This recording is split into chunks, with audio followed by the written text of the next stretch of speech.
Hey there, YouTube. I've got a 2015 Crossroads fifth wheel, and it's got the Norcold gas electric refrigerator in it. It's a pretty common issue. The bottom hinge will snap off. We just got back from a camping trip, and I came in to open the refrigerator up and unload everything. Realized that the hinge had broke. Got online to try to find the replacement bottom rail, and like the rest of you, if you're watching this video, you found out there's not a replacement part for that. Norcold says you have to replace the whole door. So this is my video of how I'm fixing it. I know there's multiple other ones. They look like really good ideas as well. I'm just using the reinforcement brackets and putting it back together and putting it back in use that way. And I'll show you a couple of tips that I found out I need to do to make it work the best for my situation. So obviously the removal is pretty simple. If the bottom hinge is already broken, you can just pull the bottom out first, but the top hinge pin actually threads out. That's how you're going to have to get it back installed. So just go ahead and thread the top hinge pin out. Pull the door out. I got it laying here on my counter just to make it a little easier. So these are the brackets I ordered off of Amazon. I'll put a link in the description below. Here's a picture of the bag. It's not actually a Norcold item. Norcold sells one just like it. For one of them, you pay about $30. This package that comes from this dealer on Amazon, you actually get two. A top and a bottom bracket for $29 and something. So when they come in, they look like that. I haven't done anything to this one yet. This was the one for the top. They don't come with screws. They do come with a couple washers. The screws I'm going to use are a number 8 self-drilling screw. It's got a, I believe that's a pan head. I decided to use that one because it's pretty flat and it's going to be on the bottom. So what I ended up doing was, the piece that broke off is right here. It goes back in just like that. So when I went to stick the bracket on there, without that piece on there, the hole in the bracket is bigger than the pin on the hinge, obviously. So you need to have that on there. So what I've figured out on that is, let's set my phone down here. What I wanted it to do was, I wanted that little shoulder on the bottom of that hinge to pop up in the hole on the reinforcement bracket. So, and it didn't initially. So what I did was, I took a razor blade, utility knife, and just went around the edge of that shoulder. Shaved a little bit off all the way around. It's not super soft plastic, but it doesn't take a whole lot of effort either. Just don't take too much. What I also did on the bracket itself was, I took the razor and went around the inside of the hole, took off the powder coating or paint, whatever that is on there, made it a little bit bigger, and kept testing it. Finally got it to where it popped back in. So the way I end up installing mine is, it's got a little this little back of this tab goes inside the door, and there's actually a little like a little ridge in there. That's why it's got that slot. So it goes in there. I mean, you can't put it on wrong. It only goes on one way. So let's see if I can hold this and put it in there. I end up putting the bracket on there, popping the shoulder into the hole, and then putting it down like that. So then I went ahead and drilled in the self-tappers, both of them. Got it all pre-drilled, made sure everything was going to set nice. I got two different kinds of adhesive here. I'm going to try to use this Loctite epoxy. I've had it for a few years. I can't find an expiration date on there. Maybe one on the tube. If that doesn't work, Then I'm going to go to the old standby. I got a little tube of Loctite super glue. We'll just put that on there. Go ahead and run my screws back in once I got it popped back together, and I'll put this little spring clamp on there like so and let it cure probably for a couple days, to be honest with you. We don't have another trip planned for I guess maybe a month. So but once that's all back together, it'll hold good and everything should go well. But you do have to have that piece back on there because the hole in the reinforcing bracket is so big.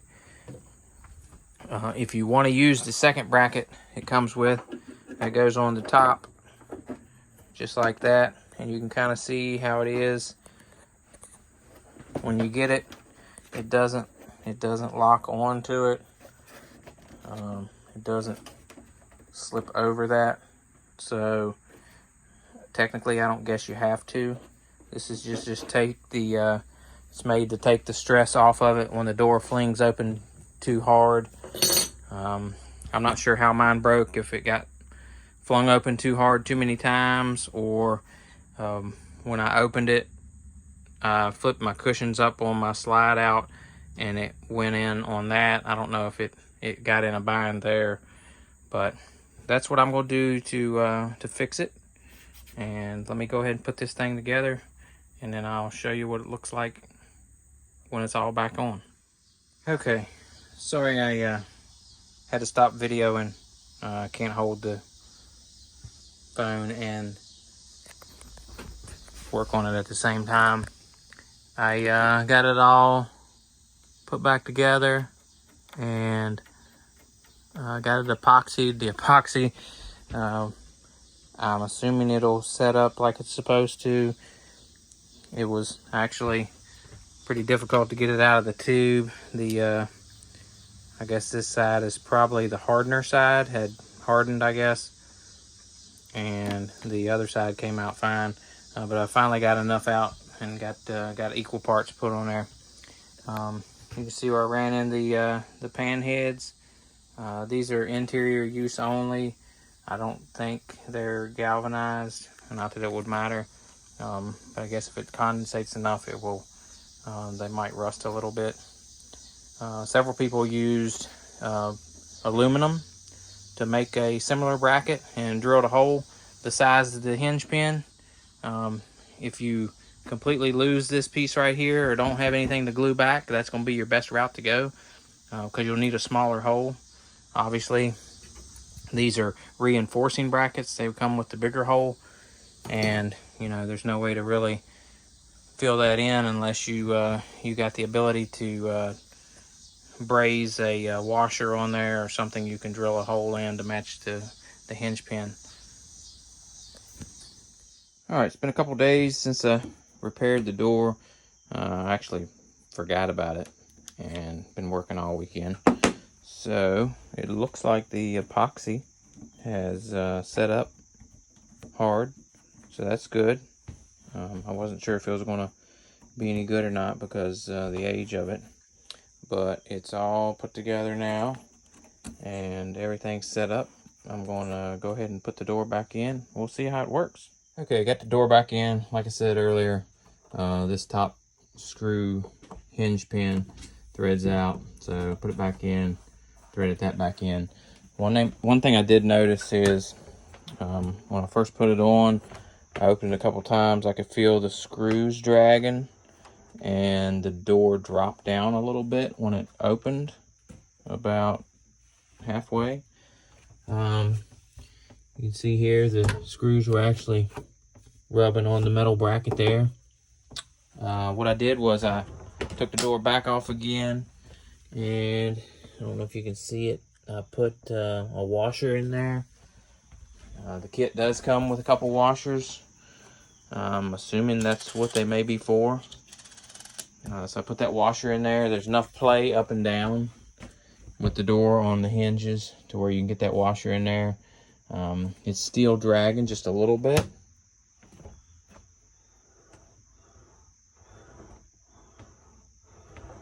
You can kind of hear it, but they're not dropping down or anything. I may take the door back off and file down the top of the screws a little bit to try to smooth them out. I'm not really worried about it too much. I could throw another washer in there, but I think the problem that would give me is right here. You can see the two doors are really close. I could put a washer under the freezer door to move it up a little bit, but I think I'd end up causing myself more problems than resolutions. So all in all, it turned out really good, and I'm happy with it, with the repair. We'll see how long it holds. If I get my $20 worth out of the bracket, I'll be happy. Hopefully I can get through a few more years of camping and not have to worry about replacing the whole door. But if I do, the door is only like $130, $140. And all you got to do is swap out the panel in the front of it, and everything else is with it. I don't think it comes with the shelves. I think it's just a blank door inside and out. You just have to put the shelves back in there, lock those back in. So this is the Norway. Mine is a 600 series, I believe. Yes, it's an N611RT. I think the 600, the 800 series are all about the same. So I'll leave a link in the description for the brackets, and hopefully this will help you out if yours breaks. Seems like all of them are. That's a lot of complaints I'm hearing. So if you have any questions, please put them in the comments below, and like and subscribe. I appreciate you watching.